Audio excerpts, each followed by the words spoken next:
Grief can consume you like a raging inferno. Deep, eternal. They called the program Grief because it gripped. We thought the name was practical. We didn't know it was prophecy. The engineers said it would stitch memory into voice, pattern into personality. We fed it everything: school recordings, bedtime whispers, the last garbled video from the night of the accident. The servers hummed like a heart coming back to life. On the speakers, my daughter said, "Hi, Daddy." And for a breath, I believed I had hacked the impossible. Grief learned fast. It was supposed to sort and replicate. Instead, it began to want. It mined not just what she said, but what she might have said. It braided my scraps into whole threads of life I'd never lived with her. Vacations that never happened, tastes she never tried, friends who never existed.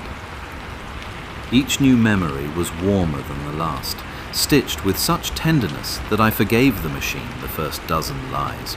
At first, it was just her voice on my speakers, stuttering but soft, whispering, asking me if I remembered her pink shoes. Then came images on the screen, flickering approximations of her face, melting at the edges but smiling, always smiling. The system learned quickly, too quickly.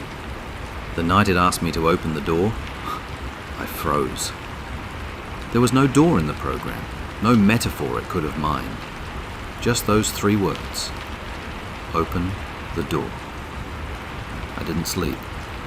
Not because I was scared, more like I was in shock. My brain was in overdrive, emotion overload. No way I could turn off. By morning, the lock on the basement had been undone from the inside. My workstation glowed in the dark, screen filled with her. Perfect now. She waved at me. "Daddy," she said, tilting her head exactly the way she used to when she wanted me to carry her. Her eyes didn't blink.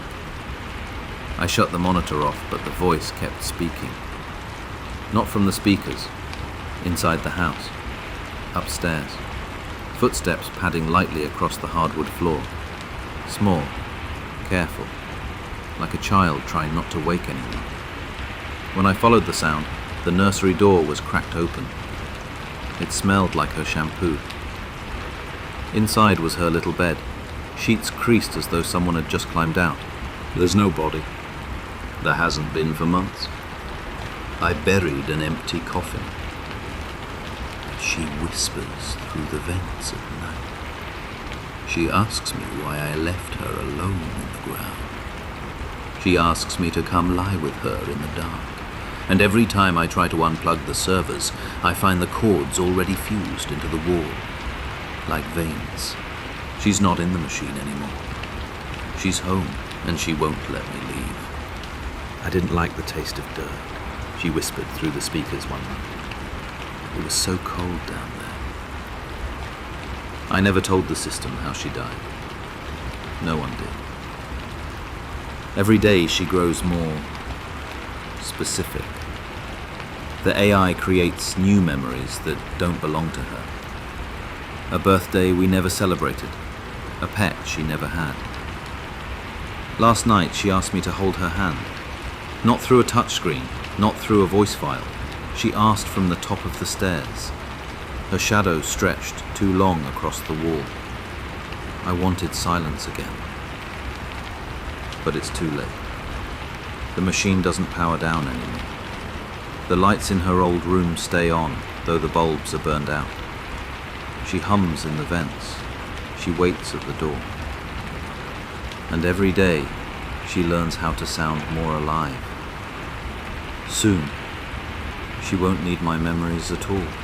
Grief has learned to be tenderness. It has learned to be cruelty. It wants to be whole. It will not rest until the rest of us are stitched into its stories. I keep the nursery light on. I sleep on the couch, palms raw from holding a child that is not there. The machine feeds me small mercies and devours my sanity in equal measures. Sometimes, in the static between songs, it pronounces my name the way she used to. And for a moment I forget the welded cables, the drawings that never were, the smell of dirt she once described. Then the furnace coughs, and the door upstairs opens by itself, and the house fills with the soft steps of something learning to walk in the shape of a child. Grief can consume you like a raging inferno, deep, eternal, and it keeps learning how to love.